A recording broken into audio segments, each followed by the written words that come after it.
El día de hoy vamos a ver el análisis de redes sociales para alcaldes de Guayaquil 2019.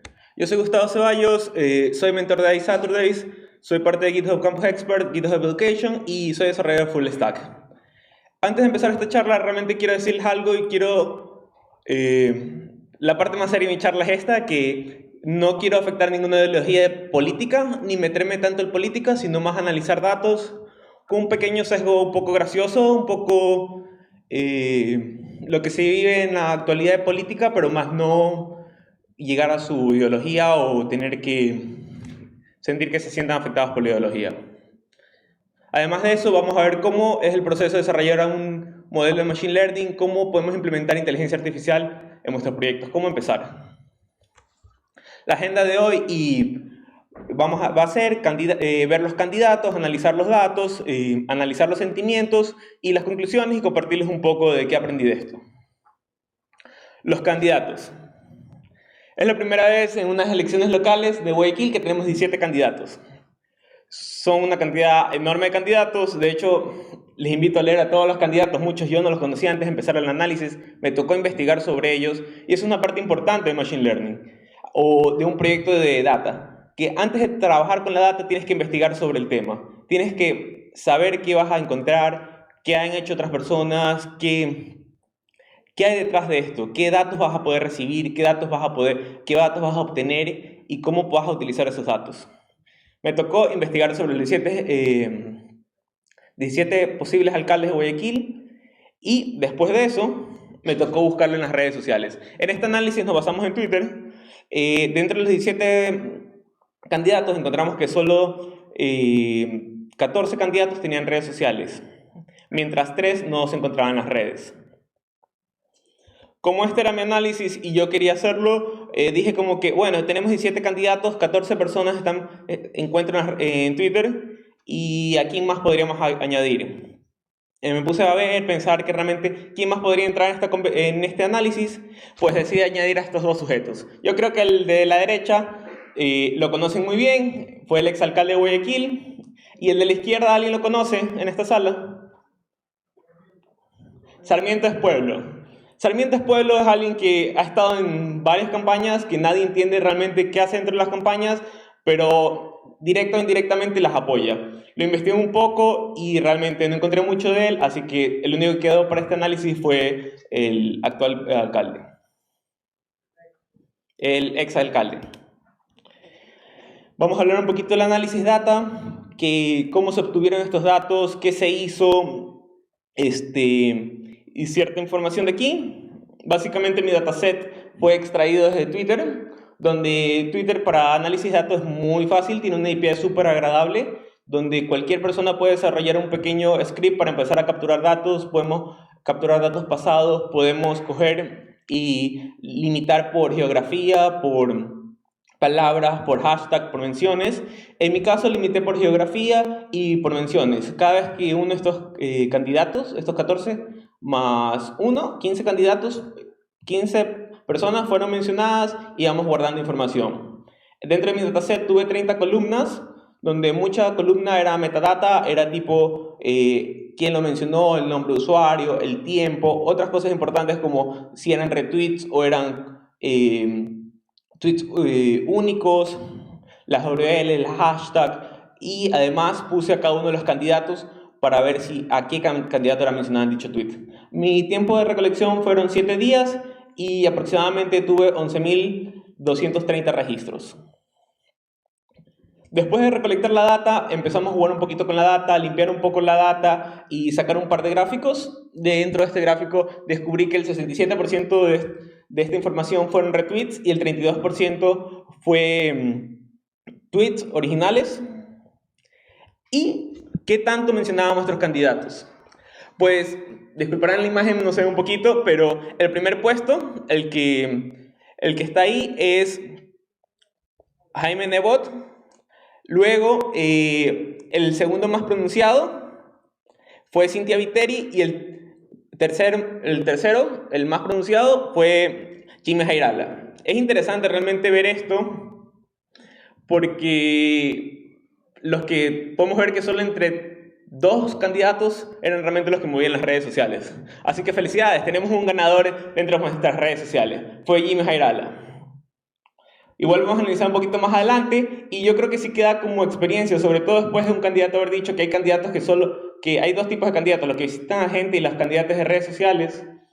Es interesante ver esto, que deberíamos apoyarnos más en las redes sociales, pero aún así nuestra forma de nuestra cultura todavía no está tan pegada en las redes sociales, porque yo he hecho otros tipos de análisis donde, por ejemplo, para elecciones de presidente, donde intentaba recolectar datos de qué tanta gente votó, cómo votó, y nos damos cuenta que la población que utiliza redes sociales y menciona su política es muy poca.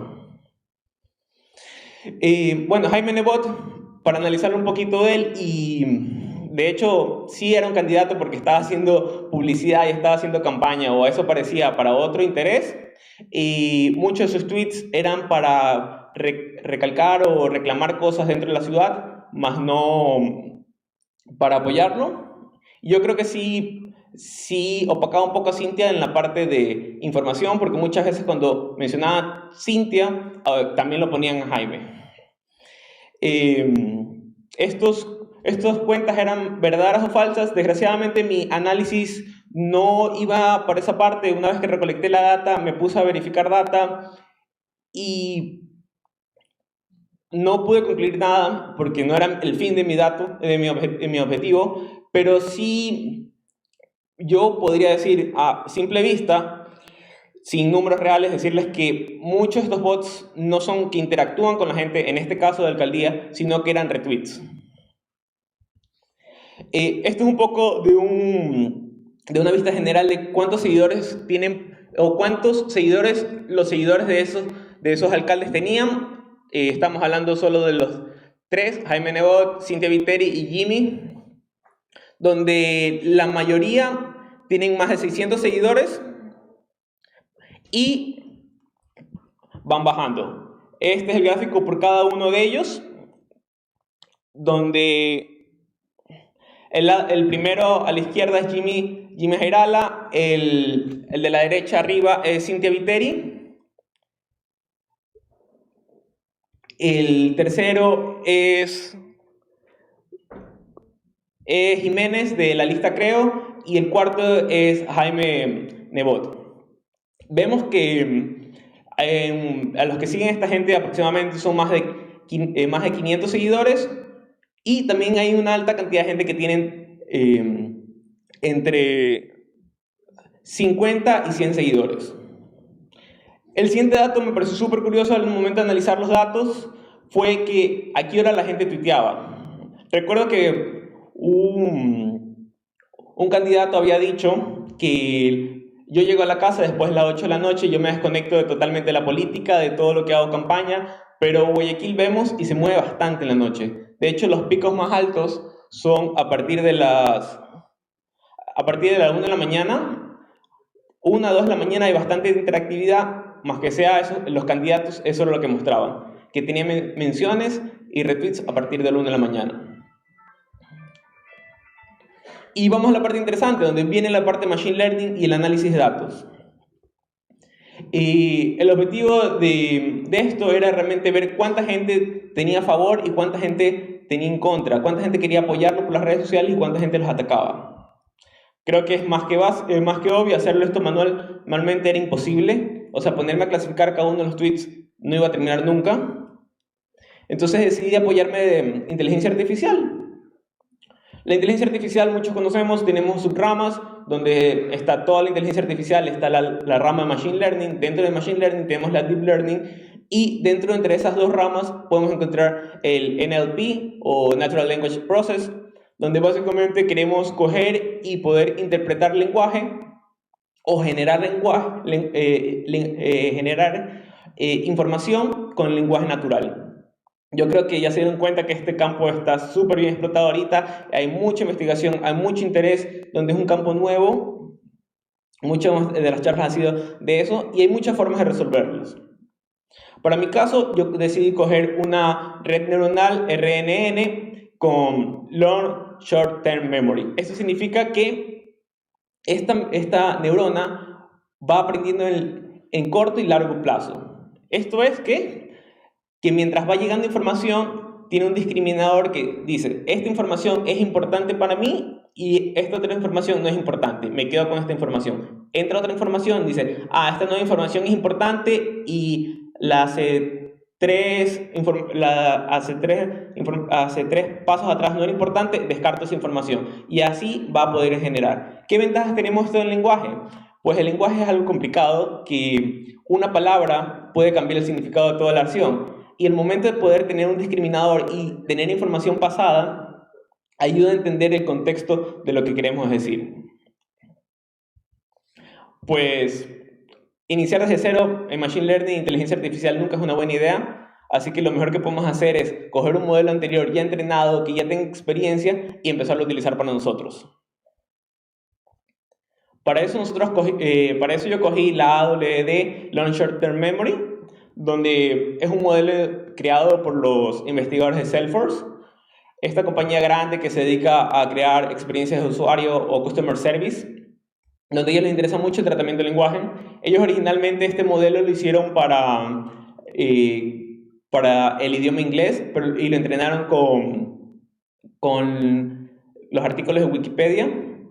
Bueno, lo que se hizo también, otro grupo investigador, fue que cogieron ese modelo y ya no lo entrenaron con Wikipedia en inglés, sino utilizaron Wikipedia en español. Una vez entrenado esto, se generan archivos donde guardan sus pesos. Esos pesos, muchos modelos ya son compartidos. Tenemos ResNet, tenemos de Long Short Term Memory, tenemos para encontrar objetos, tenemos para clasificar imágenes. Así que esa información es pública. Podemos utilizar esos modelos y a partir de eso, o esos pesos, y a partir de eso empezar a mejorar nuestro modelo. Lo interesante de este modelo es que tenía un dropout en todas sus capas. El dropout simplemente es para que nuestro nuestro modelo no tenga overfitting. Entonces empezamos a apagar ciertas capas y apagar ciertas neuronas y entrenar otras neuronas. Entonces yo decidí utilizar este modelo y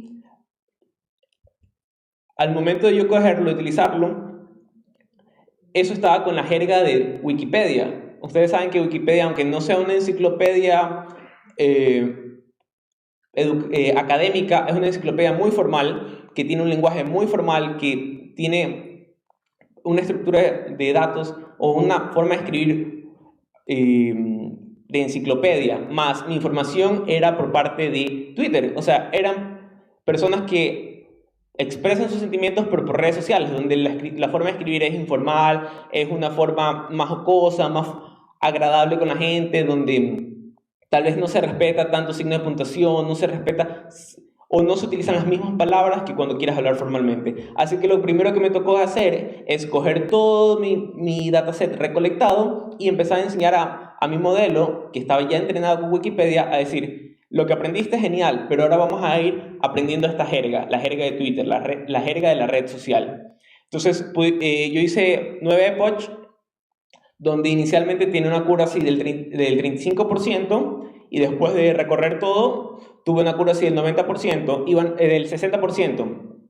Y van a decir, espérate un ratito, el 60% es muy bajo, o sea, es casi aleatorio, el 50% es aleatorio, 60%, pero depende mucho de nuestro modelo. ¿Por qué? Porque en mi modelo lo que estaba haciendo realmente, en esta fase del proyecto, no era clasificar mis tweets, sino predecir la siguiente palabra, cuál es o cómo generar un texto. Y esto me va a servir para poder entender el lenguaje. Aquí está un ejemplo. Lo que hace mi modelo es, yo le doy un inicio de palabra, por ejemplo, la ciudad de Guayaquil, le defino cuántas palabras quiere generar y puedo definir cuántas veces quiero repetir eso, o sea, las oraciones. Puse la ciudad de Guayaquil y me generó estas oraciones que, aunque no tengan el mayor sentido del mundo, son netamente elaboradas por una computadora. O sea, yo solo le dije la ciudad de Guayaquil y mi modelo me dijo, la ciudad de Guayaquil también se viste de naranja y sueña con el mejor Guayaquil de todos los tiempos, con Jimmy Gerale, equipo de la 6MD. Y después, otra versión que me generó fue la ciudad de Guayaquil se salvó del socialismo del siglo XXI. Fue el bastón que nunca se pudo tomar. Donde, si nos ponemos a pensar, fue generado por una computadora, tiene una sintaxis buena, tiene una sintaxis relativamente buena en español, ¿Y cuál es el siguiente paso? Una vez que ya podemos entender el lenguaje español, va a ser clasificar, poder decir, este tweet fue bueno, este tweet fue malo. Y lo que hice fue, una vez teniendo mi lenguaje de poder adivinar la siguiente palabra, cambiar las capas de salida y convertirla a un clasificador. Entonces empezamos a probar mi clasificador. Se le entrenó con dichas capas y se lo prueba. Al momento de entrenar me dio una accuracy aproximadamente del 85% y aquí son unos pequeños ejemplos. Vamos a ganar mi alcalde. Eso me clasifica como positivo. Los mismos ladrones de siempre, negativo. Emojis. ¿Cuánta gente no se expresa en emojis y puede cambiar toda una oración de un tweet? 2 ratas, negativo. Eso era un cambio, positivo. Cínico ladrón, negativo. Tenemos el optimismo y la convicción que en el pueblo respaldará masivamente la propuesta de... Este era un tweet original. El resto eran frases creadas, pero este es la copia de un tweet original y me clasificaba positivo. Una vez que nosotros tenemos el clasificador, ya puedo coger mi data y empezar a analizar y ver si los tweets eran positivos y negativos y poder sacar una pequeña gráfica. Y el proyecto básicamente era esta gráfica, poder saber cuánta gente tuiteaba positivamente, cuánta gente tuiteaba negativamente a cada uno de los candidatos. Como dijimos al inicio, Jaime Nebot tiene bastantes tweets negativos por la parte del actual manejo de la ciudad, donde eran quejas para la ciudad, mientras que Jimmy Geral, al ser más popular, tuvo realmente casi igual, positivo que negativo, y Cynthia Viteri tenía bastantes tweets negativos mencionándola. Vale recalcar que el análisis, un tweet y medio de cada 100 tweets podía haber salido equivocado. Esto pasa porque también la gente se expresa diferente, a veces no quiere expresar un sentimiento, sino que quiso expresar simplemente un comentario o tal vez una foto donde no aportaba mucha información. Lo más importante, conclusiones. La verdad es que además de este modelo tuve la oportunidad de ser mentor para el sesgo de machismo, para encontrar sesgo entre machismo y micromachismo en redes sociales, donde se utilizó un análisis muy parecido, y lo que aprendí aquí fue que muy importante es nuestra información. Para este caso fue muy fácil coger la información, dejarla correr 7 días, capturar toda esa información y hacer el análisis.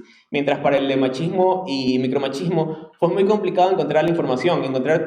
Tenía muchos tweets, pero no tenía muchos tweets que hablaba sobre machismo y micromachismo, donde tenía un dataset no balanceado, y fue muy difícil para la gente que estaba realizando eso y yo poderles mentorear y ayudar y conseguir la información. Además, como este tema era un nicho muy específico que era política, y yo sabía que todos los tweets que había clasificado de política se pudo entrenar de una forma más fácil y óptima que utilizar un tema general que era cualquier tweet que incluya machismo y micromachismo. Y también como conclusión de la parte de política, es que me di cuenta que realmente Ecuador no es representado por las redes sociales.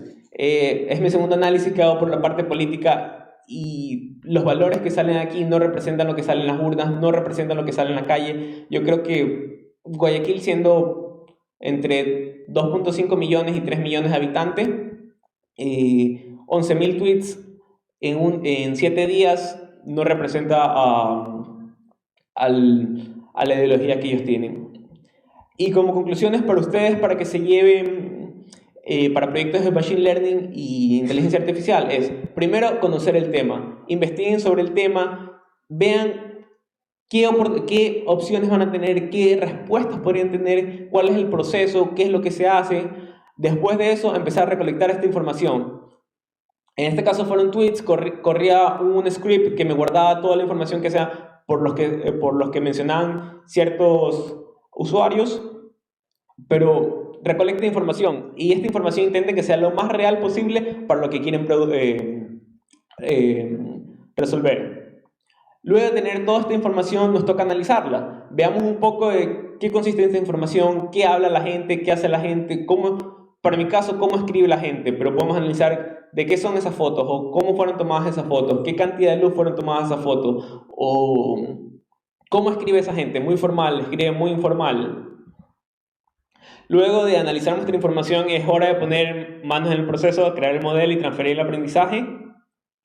Y personalmente yo les diría que si pueden empezar con un modelo que ya existe, un modelo que ya está probado y ya está entrenado, utilícenlo. ¿Por qué? Porque van a ahorrar mucho tiempo al momento de entrenar y segundo, van a tener la garantía que puede resolver ese problema. Para entrenar el de Wikipedia, aproximadamente se demoró 7 días, según el paper, pero para entrenar mi problema creo que se demoraban como 2 horas, algo así. Si quieren entrenar un modelo desde cero, busquen otras redes neuronales, busquen otros modelos que ya hayan sido probados en ese ámbito, en lo que quieren resolver, y empiecen a basar con esa estructura.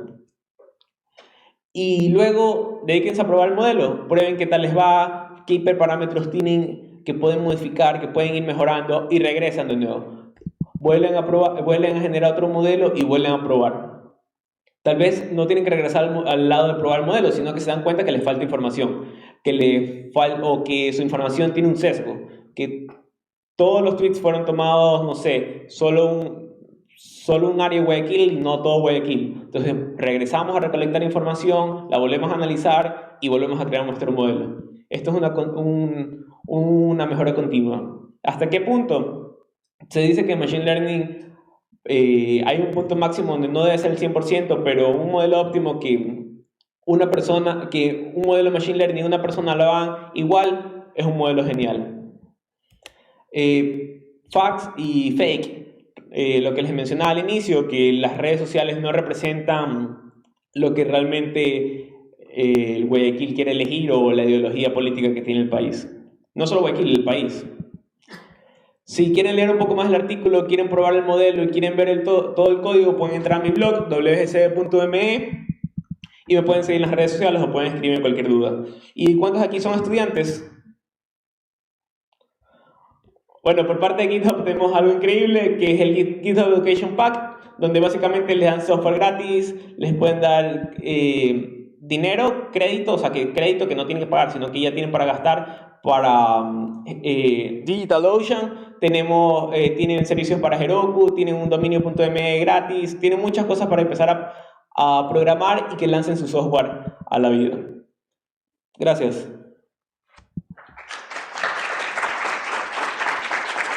¿Preguntas? ¿Preguntas? ¿Alguno tiene una consulta que le quiera hacer?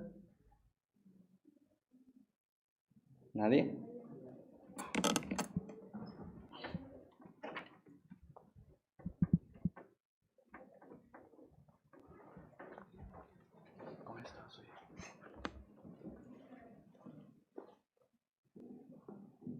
Hola. Mi pregunta iba por el lado de las librerías que usaste para analizar el texto. O sea, ayer se mencionaron librerías como NLPK, Space y TextBlock y Jensen. De esas, ¿cuál usaste? Ya. Para analizar el texto no utilizo una librería en sí, sino que para guardar mi data y para trabajar Python y Pandas, para crear nuestro modelo y para poder crear una bolsa de palabras, un workbox, utilicé las herramientas de FastAI. FastAI es un framework de inteligencia artificial donde te encapsula muchos modelos ya creados y te facilita el trabajo. Básicamente lo que hace es primero tokenizar las oraciones. Esto se guarda en un vector y esa información se la pasa dentro del modelo. Las librerías que utilicé fue FastAI, Pandas, Matplotlib y yo creo que esas son las básicas. Y me van a decir por ahí, yo quiero empezar con inteligencia artificial, porque imagino que tú preguntabas por qué quieres empezar a trabajar con inteligencia artificial. Y para correr este modelo, como ven que yo tengo una Mac y no tengo una mucho GPU, lo que utilizaba es Colab, donde me dan aproximadamente 6 horas gratis de una GPU. 12 horas. Gracias.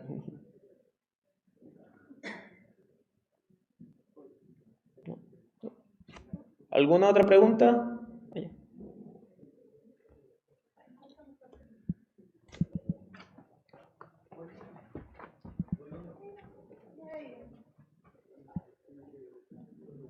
Hola, me parece súper interesante el proyecto. Te quería consultar cuánto tiempo te tomó y cómo lo planificaste para desarrollar este proyecto. Gracias. Bueno, recolectar la data 7 días, analizar la información, no sé, aproximadamente unas 4 horas, crear el modelo 2 horas, que se entrene el modelo 2 horas más, que esas horas no estaba haciendo otra cosa, y regresar y verificar la información, verificar el modelo. Yo creo que unas 4 horas entre crear el modelo, modificar ciertos hiperparámetros y volverlo a crear. Lo más difícil aquí realmente es recolectar, bueno, me falta una parte importante, recolectar la data y clasificar la data, porque para empezar a hacer esto tenía que clasificar. El tiempo que me demoré a clasificar yo creo que habrán sido 2 horas más, 3 horas, pero realmente no fue un trabajo solo, fue un trabajo que también me ayudó la comunidad de Saturdays, me ayudó mi novia, yo me puse a trabajar, así que eran aproximadamente como 6.000 tweets, de los cuales utilicé 1.000 tweets de training y el resto para predecir. 1.000 tweets de training y 20% que son 200 tweets para hacer pruebas y el resto para predecir.